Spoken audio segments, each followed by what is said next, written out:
Sveiki, štai antra dalis pamokos, kaip reikia rasti dviejų skaičių mažiausią bendrą kartotinį ir didžiausią bendrą daliklį. Taigi dabar šiek tiek paturėję tos teorinės medžiagos, galime būtent pereiti prie praktinio uždavinuko. Tai yra būtent paskaičiuoti dviejų skaičių mažiausią bendrą kartotinį. Taigi, kaip ir sakiau, reiškia, pirmiausia, mes turime išskaidyti abu tos skaičius pirminiais dauginamaisiais. Tai kaip tai daryti mes jau išmokome praeitoje dalyje. Štai, išskaidome.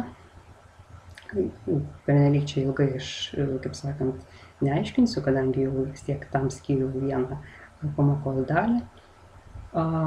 Paskui tiesiog išrašome būtent, parašome tos skaičius būtent tų pirminių skaičių sandaugą. Ir dabar būtent ta antroji dalis to algoritmo, kuri atrodo tam kebliausia. Tai tiesiog kas ten buvo parašyta. Reiškia dabar žiūrime, kokius skirtingus būtent dauginamosius mes turime. Tai mes jūs turime 3. Tai yra 2, 3 ir 7. Tai yra žiūrim per abu skaidinius, reiškia, ir matome, kad skirtingi jie yra 3, tai kaip ir sakau, 2, 3 ir 7. Tai mes visus taip pat ir išrašome štai tokią santuoką. Ką toliau darome? Dabar tą kiekvieną reiškia dauginamai mes pakelsime tokiu laipsniu, o tas laipsnis bus lygus, reiškia, didžiausiam, reiškia, pasirodymo tam skaidinyje dažniui. Tai yra, pavyzdžiui, šitame skaidinyje 2 pasikartoja vieną kartą. Tai yra, šitame skaidinyje jo pasirodymo dažnis yra 1. Šitame skaidinyje jo pasirodymo dažnis yra 0. Būtent tai, ką ir parašau. Reiškia, 2 pirmame skaidinyje pasikartoja vieną kartą, o antrame 0. Ir ten buvo parašyta, jog mes turime išrinkti didžiausią, reiškia, būtent tą dažnį. Tai, žinoma, tarp skaičių 1 ir 0, tiksliau ne tarp, o iš skaičių 0 ir 1, yra didžiausias vienetas. Taigi, užtat mes petą ir keliame pirmųjų laipsnių. 2 pirmųjų. Pereikime prie kito skaičiaus 3. 3. Žiūrime pirmame skaidinyje, jis pasikartoja vieną kartą, antrame 2 kartus.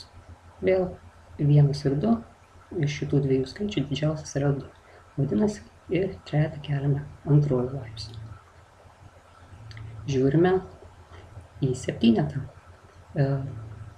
Pirmame skaidinyje jisai pasikartoja vieną kartą, antrame 2 kartus. Vadinasi, 7 keliame antrojų laipsnių. Nes iš vieneto ir 2 didžiausias yra 2. Štai, atsiprašau, 2. Ir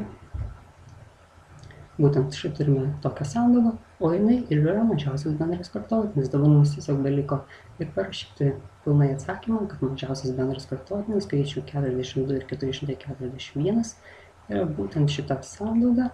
Ir žinoma, viską pakėlę laipsnių ir sudauginę ir gauname atsakymą 882. Galite patikrinti įrašydami šios 2 skaičius į bet kokią internete randamą programėlę, nes tų programėlių tikrai yra, kurios skaičiuoja mažiausią bendrą kartotinį ir didžiausią bendrą daliklį, ir jūs tokį atsakymą ir gautumėte. Dabar paskaičiuokime kitų dviejų skaičių mažiausią bendrą kartotinį, tai yra 16 ir 56. Vėl viską darome tą patį ir skaidome šios abu skaičius pirminiais dauginamaisiais.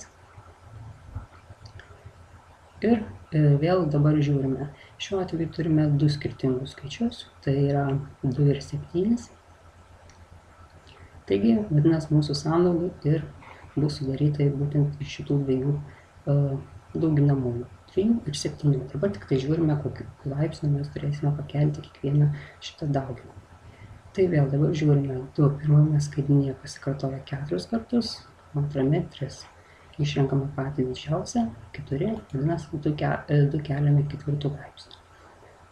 7 pirmame skaidinyje pasikartoja 0 kartų, o antrame 1 kartą, tai didžiausias skaičius yra vienetas, vadinasi, 7 keliame pirmųjų laipsnių. Ir vėl tai yra mūsų atsakymas, mažiausias bendras kartotinis 16 ir 56 yra 2 ketvirtųjų kart 7 pirmųjų, 16 kart 7, 112.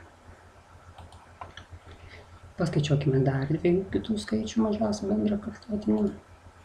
Vėl įskaidome šios skaičius pirminiais dauginamaisiais. Šiuo atveju turime du skirtingus dauginamosius, tai yra 2 ir 3.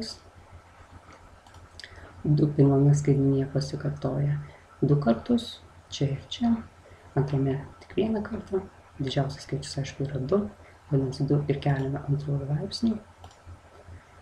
Trejetas pirmame skaidmenyje pasikartoja 1 kartą, antrame 2 kartus. Vadinasi, vėl didžiausias skaičius yra 2.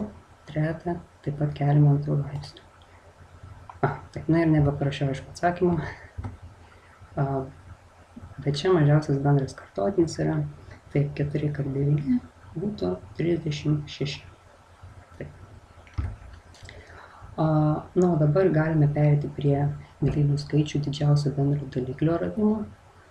Tai, na, žinoma, didžiausią bendrą daliklį galima ir dar vienu būdu, žinoma, surasti, bet aš pagalvojau, galbūt šitas būdas būtų gal net ir paprastesnis, tuo labiau, kad mes jau išsiaiškinome, kaip yra randamas mažiausias bendras kartotinis. Tai, žodžiu, na, aš siūlyčiau, reiškia, štai tokį variantą. Reiškia, pirmiausiai įgalioja štai tokia lygybė. Reiškia, jeigu mes turime du skaičius x ir y, tai tų skaičių, reiškia, mažiausias bendras kartotinis, padaugintas iš tų skaičiaus didžiausio bendro daliklio, jų rezultatas yra lygus tiesiog tų skaičių sandaugai x kart y. O naudodamiesi šitą lygybę, aišku, nesunku čia įsiaiškinti, kaip mes rasime tą didžiausią bendrą daliklį, juk jeigu mes žinosim mažiausią bendrą kartotinį, aišku, žinosim šitos du skaičius, juos sudauginsim, tai čia mums tiesiog reikės išspręsti kaip lygtį ir gausim tą didžiausią bendrą daliklį. Tai va, tai aš būtent dabar taip ir siūlau, reiškia, ieškoti to didžiausio bendro daliklio. Štai turime 12 ir 8. Jau neseniai paskaičiavome, jog mažiausias bendras kartotinis šių skaičių yra 36. Vadinasi, pasinaudoję štai šitą lygybę, mes gauname, jog didžiausias bendras daliklis 12 ir 8 yra lygus, reiškia, štai tokia trupmena, kur skaitikliai yra 12 ir 18 sandauga, o būtent vardikliai yra tiesiog tų skaičių mažiausias bendras kartotinis. Todėl čia gauname 216 padalinta iš 36, atsakymas 6. Tai yra šitų skaičių didžiausias bendras daliklis. Paskaičiuokime kitų skaičių didžiausią bendrą daliklį. Šiuo atveju, aišku, jau nebeturime mažiausią bendro kartotinį, taigi ir jį reikės mums pasiskaičiuoti. Tai vėl tuomet išskaidome šios du skaičius pirminiais dauginamaisiais. Štai turime štai tokią sandaugą. Išrašome visus skirtingus dauginamosius. Ir juos pakeliame atitinkamais laipsniais. Taigi, mes matome, reiškia 2. Taip pat turi būti 2 pirmojų, 3 pirmojų, 5 pirmojų, 7 pirmojų. Tai viskas tai yra tvarkoj. Mažiausias bendras kartotinis yra 210. Nu, jeigu mažiausias bendras kartotinis yra 210, vadinasi didžiausias bendras daliklis 70 kart 105 padalinta iš 210, 35.